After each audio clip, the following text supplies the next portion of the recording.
Revise with मीच्या YouTube चॅनलवरती तुमचे स्वागत आहे. हा व्हिडिओ खास अशा विद्यार्थ्यांसाठी आहे जे नेक्स्ट इयर MPSC देण्याचा विचार करत आहे आणि ज्यांना MPSCबद्दल अगदी बेसिकपासून जाणून घ्यायचे आहे. तर मी तुम्हाला स्टेप बाय स्टेप MPSCची तयारी कशी सुरू करावी हे या व्हिडिओमध्ये समजावून सांगणार आहे. तर मित्रांनो, MPSC एक्झामसाठी प्रिपरेशन सुरू करताना एक गोष्ट लक्षात ठेवायची आहे मित्रांनो, की आपले गोल हे क्लिअर असले पाहिजे. कारण MPSC आयोगाद्वारे विविध प्रकारच्या एक्झाम्स या राबवल्या जातात. जसे की अभियांत्रिकीसाठी अभियांत्रिकी सेवा परीक्षा असते, तसेच वैद्यकीय विभागासाठी वेगवेगळ्या एक्झाम्स असतात. तुम्हाला जी एक्झाम द्यायची आहे ती तुम्ही MPSC आयोगाच्या www.mpsc.government.in या वेबसाईटवरती जाऊन चेक करू शकतात. तर मित्रांनो, MPSCद्वारे राबवल्या जाणाऱ्या मुख्यतः 3 एक्झामबद्दल आपण बोलूया व त्यांचे आपण स्वरूप समजून घेऊया. तर MPSC एक्झामद्वारे घेतल्या जाणाऱ्या या 3 एक्झाम, पहिली राज्यसेवा, दुसरी कंबाईन ग्रुप बी आणि सी आणि तिसरी सरळ सेवा. राज्यसेवामध्ये ही एक्झाम मुख्यतः 3 टप्प्यात घेतली जाते मित्रांनो, प्रिलियम्स, मेन्स आणि इंटरव्ह्यू. ही आता लेखी स्वरूपाची झालेली आहे, तुम्ही ऐकले असेल. म्हणजे जसे की UPSCची एक्झाम घेतली जाते त्याचप्रमाणे ही एक्झाम आता घेतली जाते. नंतर दुसरी जी एक्झाम आहे मित्रांनो, ती कंबाईन ग्रुप बी आणि सी यामध्ये मुख्यतः 3 पदे भरली जातात, PSI, STI आणि ASO.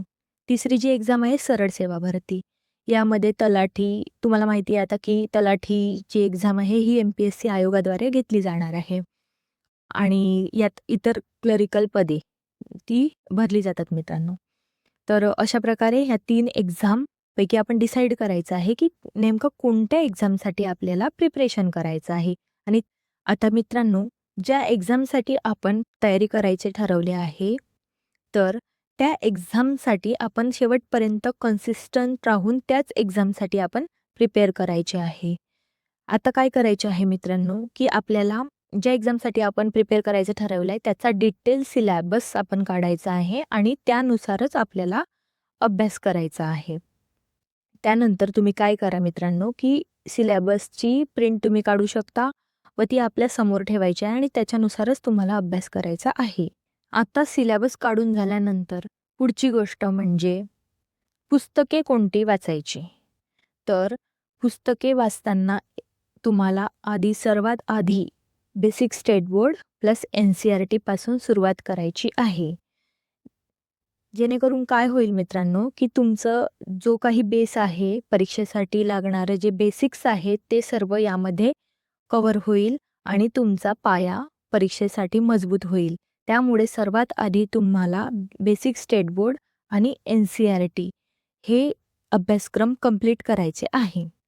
हे कंप्लीट करून झाल्यानंतर तुम्हाला PYQ रीडिंग स्टार्ट करायचे आहे. म्हणजेच प्रिव्हियस इयर क्वेश्चन्स, परीक्षेला आधी आलेले क्वेश्चन ते तुम्हाला ऑब्झर्व करायचे आहे की कशाप्रकारे क्वेश्चन्स हे परीक्षेत विचारले जातात. जसे की जोड्या लावा, योग्य पर्याय निवडा, अचूक पर्याय निवडा. हे सर्व तुम्हाला PYQ रीडिंग जेव्हा तुम्ही कराल तेव्हा तुम्हाला हे समजून जाईल. आता ही पुस्तके वाचून घ्यायची आणि प्लस तुम्ही रिव्हिजन एकदा याची करायची आहे.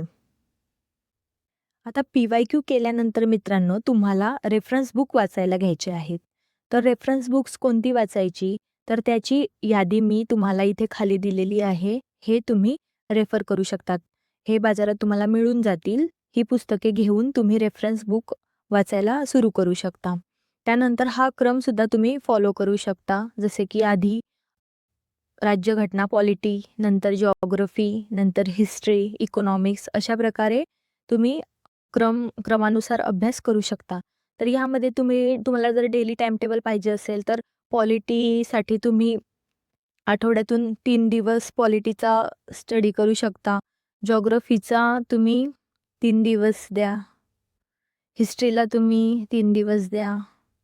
इकॉनॉमिक्सला 3 दिवस. असे डिवाईड करून तुम्ही याचा अभ्यास चालू करा आणि डेली तुम्ही सायन्स, मॅथ्स आणि करंट अफेअर्सला तुम्ही डेली 1 तास किंवा 2 तास देऊ शकता आणि अशा प्रकारे तुम्ही हा अभ्यासचा टाईमटेबल फॉलो करू शकता. आता पुढचा आणि महत्त्वाचा मुद्दा म्हणजे हा सर्व अभ्यास करून झाल्यानंतर म्हणजेच रेफरन्स बुक वाचून झाल्यानंतर तुम्हाला याची किमान रिव्हिजन ही 3 वेळा करायचीच आहे. Revision is mandatory. तुम्हाला 3 वेळा रिव्हिजन ही करायचीच आहे. रिव्हिजन करून झाल्यानंतर तुम्हाला पुन्हा एकदा PYQ with detail analysis start करायचं आहे. बाजारात तुम्हाला PYQचे बुक्स मिळून जातील, ज्यात तुम्हाला स्पष्टीकरणासह उत्तरांचं स्पष्टीकरण सहित तुम्हाला सर्व दिलेलं असतं, ते तुम्ही वापरू शकता.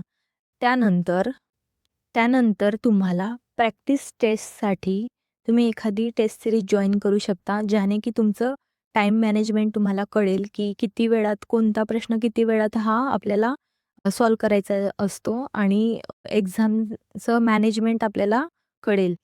त्यासाठी तुम्हाला जर गरज भासत असेल मित्रांनो, तर तुम्ही प्रॅक्टिससाठी एखाद्या कोचिंग जॉइन करू शकता. पण बऱ्याच विद्यार्थ्यांना ते शक्य नसते.